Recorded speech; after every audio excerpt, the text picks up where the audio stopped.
Hey everybody, this is Ryan, and welcome to another episode of Legendary Looters. I'm here with Behringer. Hello!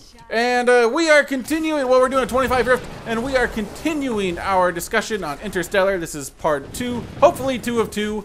I don't know, may have to go 3 of 2 of 3, 3 of 3? 3 parts, 3 episodes. We're gonna try to keep it at 2 episodes. It depends on how crazy I get. Just roll it. Just roll it. It'll work. All right. We'll clean it up when we edit. All right. So anyway, so last time, so you still had a few things you didn't like that you didn't get a touch on. So complain some more, because everybody likes it when people complain on the internet. All right. Before I go on my more of a rant, is there anything you want to talk about before we do this? You're gonna take up the rest of the. Who knows? I could take up 5 more videos for all we know. Anything else I didn't like? No, I don't. Not that I didn't, like, really didn't like. Everything, I was more or less okay with it. Yeah. Gotcha.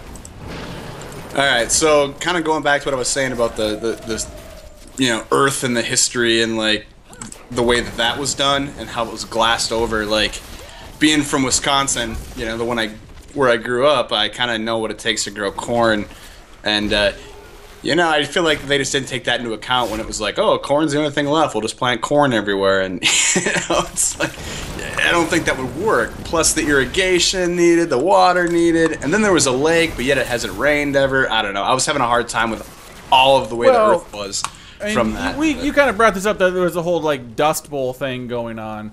Yeah. And, you know, it is very possible because they were in either Colorado or Kansas, more or less, judging by for how long it took to get to NORAD. Maybe they were in Kansas. I mean, you can easily have no rain in New Mexico, Oklahoma, Texas, and the winds bring the dust up. And you have a Dust Bowl because of it. And eventually that's going to kill all your crops. Yes, I mean, you know, you might not have any rain right then. And just because there's a lake, I mean, that could have been a much bigger lake 2 years ago. You know, look at California and the crazy droughts they're having, and all their lakes they're just gone because of this drought they're having. So it's not like too crazy, too far-fetched, I don't think. That's true. And, but, you know, I think a lot of, you know, farm kids or farmers would know, too, that planting only corn in that large of an area would destroy the soil for future. But it is a little bit in the future anyway, so we'll take into account that, you know, they came up with some sort of fertilization way to actually make it work with the cross-pollination, whatever. And at one point it did show him burning the field. Yeah. And then they were, like, burning the soybean or whatever the hell it was. Yep. So, I mean, they at least... okra. Yeah, whatever. They at least mentioned it. Yep. So anyway, the one thing that you kind of mentioned right at the end of the last video was the, you know, who is the they and who made the wormhole and why was it at Saturn and things like that. And to me, you know, I think it had to be someone extraterrestrial or God or omnipotent or something like that. It could not have been humans. I don't think that it could, because the idea was you had to go into that wormhole or all of humanity was going to die. Right? Mm-hmm. So, let's say, if they made it in the future when they became these all-powerful beings, how did they live long enough to get to that point to make the wormhole, to send it back in time, you know? So I think it has to be some sort of, you know, alien or God or creator or something, whatever you want to call it like that. Kind of like what you had mentioned. Yeah, I mean, it's a little tough to completely figure that one out.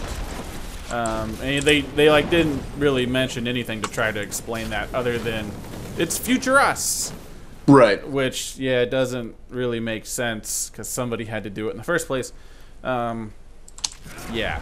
And I feel like he was really pulling on 2001 Space Odyssey. Just the way the whole end of that was just so like, is he a kid? Is he a god? Is he a baby? Is he a giant infant? Like, what is going on and no one knows? And I think he really wanted that. Is kind of what he was going for. Sure, sure. I can see that. The thing that was really weird to me is suddenly he was like floating in space around Saturn at the end, right? And it was like, why Saturn? Like, why right there? And, you know, however many years it was, and they figured out, and they got that spaceship up there that was basically a giant cement cylinder Wasn't really a huge fan of that. Yeah, which was a little weird. And they didn't explain it, they didn't show it, they just said, oh yeah, here's the space station. And oh, there's a bunch of other space stations. And I'm like, okay, well that's cool. They all got off the planet or whatever. And, you know, they made these giant cement cylinders that are now floating around out in space. But then it talked about, what was the doctor's name that was on the other universe or whatever? Oh, the lady? Yeah, the lady. So yeah, I don't remember. to me, it was weird that she was still out there by herself. Like, yeah, weren't they gonna go join her or have her come back and be with everybody? Like, she's starting a whole new humanity on this other galaxy. Yeah, you're spending years and years and years to build these space stations. Don't you want to just go help her out? Yeah. You know, send her like a food drop or something. Or like, go tell her, hey, you know, you can come back and live with us rather than living with all these little eggs and being and nurturing them and growing them in tubes and then watching all these weird, you know, I don't know, just hanging out with all clone people. You know, like, I don't know. It was just weird to me that like they didn't join up and actually do Plan A. They did Plan A and Plan B, which was just weird to me. Mm-hmm. Yeah, that was a little weird. I'll give that to you. Yeah. What did you like anything about the movie? I did. I really like pretty much everything that happened in space. I love the way they talked about the spinning. It was really subtle the way they talked about the spinning to get gravity, and you know, so many other movies have done that, but not to the speed that you would actually have to spin to get gravity. Mm-hmm. You know, because they were worried about making the audience sick. Well, I saw a lot of people covering their eyes, but you know, he decided to do it anyway. You know, he's like, sure. It's kind of like the Cloverfield effect, right? Mm-hmm. Like, we're gonna make this so crazy that no one's gonna be able to watch it, but this is how it would really be. Yeah, you know, this is what it is. I'm making the movie, you deal with it. Exactly, and I had a love-hate relationship with the sound. I understand what he was trying to do, right? I feel like he was trying to give this, you know, bring emotion to an empty space scene, right? In 2001 Space Odyssey was very the same way. The music was really loud, but I think he went a little too far in some cases. I also really liked, though, the way that he had the engine sounds so loud as you were coming up out of the atmosphere off of Earth for that first takeoff, and then suddenly when they separate and they stop their engines, he went completely quiet, completely dead and silent for like 30 seconds.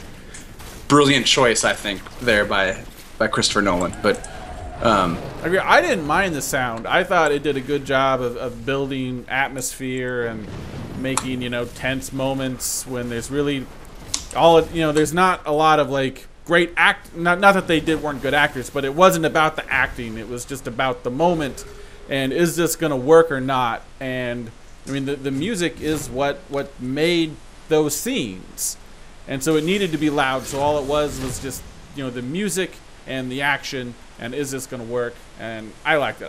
I thought it was good. I didn't have any problem. I've heard people say that there were times they couldn't hear like people talking, like, and stuff like that. I had no issues with that. I could hear just fine. Yeah, I think that might have been, I think if you were having problems hearing, I was in a pretty decent theater. There could have been a better theater that I went to, but I was in a pretty new one, pretty good sound system. So I think if you had problems hearing, most likely that was a theater's fault. But I do agree that sometimes the music was a little too loud, but I didn't have any problems hearing it. I just had painful bleeding from my ear walls. So, but, you know, there's that. But, you know, I really liked, you know, it was a huge, impossible story, right? Mm-hmm. Like, to do in even 3.5 hours was just a crazy undertaking. Get out of there. But really what it comes down to is a story, you know, about a father that promised his daughter something. And sure. That's what that was the plot, you know? And then there was another plot of, you know, trying to save humanity. But then the story is just, you know, what I didn't like. I didn't like the overall arcing story. But all the individual plots and how they got there and each individual planet, I thought was really, really neat. What'd you think of the acting from, you know, McConaughey? And what was this better than, oh God, I blew my own joke. The 50 dead girlfriends or some boyfriends of girlfriends past, some lame ass movie he made. Like, he's come a long way. Oh yeah, I mean, Magic Mike even, you know, like, he's come from this, like, he first was just kind of like the quiet romantic guy that just made romantic movies, and that was it, right? That was what he was known for, and every guy hated him. There's so many Family Guy jokes where it's like, isn't that hilarious, or whatever, and all that kind of weird stuff. And but then he got into, the Dallas Buyers Club and True Detective and Wolf of Wall Street, and I think now he is a serious actor. Like, I don't think he'd go back to being that.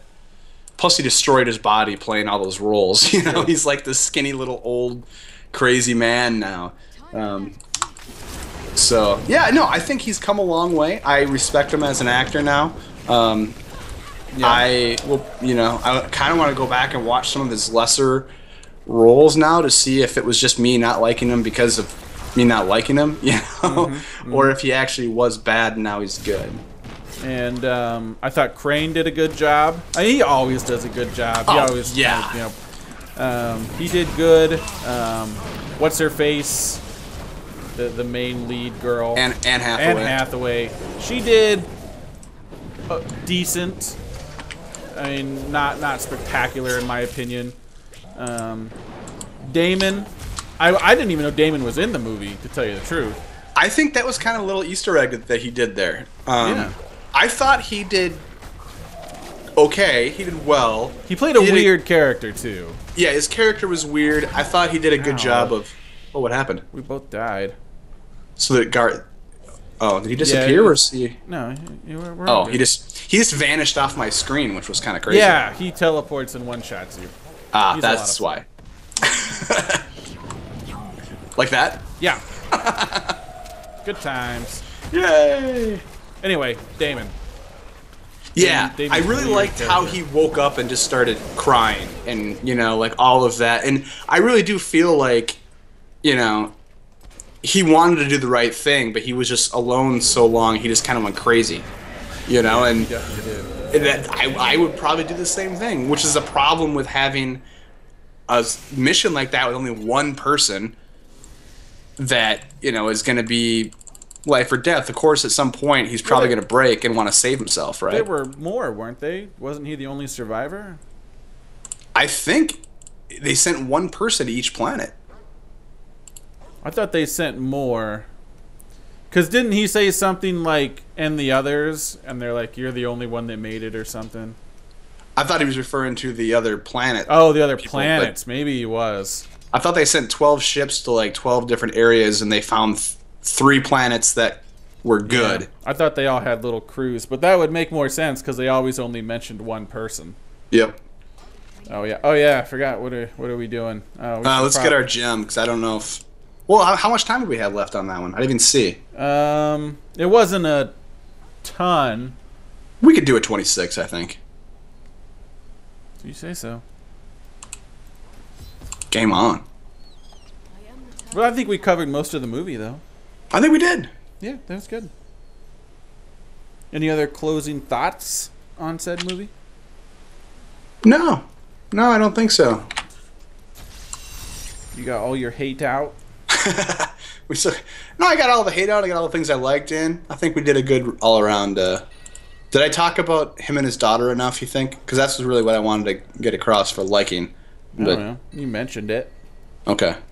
It'll work. We did say how good it was and all that kind of stuff, so... Yeah, briefly. Yeah, you want this ring? Oh, the restraint? Deal with it! Please. Could you it's please yours now! I didn't get anything. Then those aren't any good. I got a follower. That was what I got. Nothing special. St. Andrew's Cage, the ring I just gave away. But yeah, whatever. But that'll do it! Another episode of Legendary Looters. So thank you so much for watching, everybody. And until next time, see you guys. All right.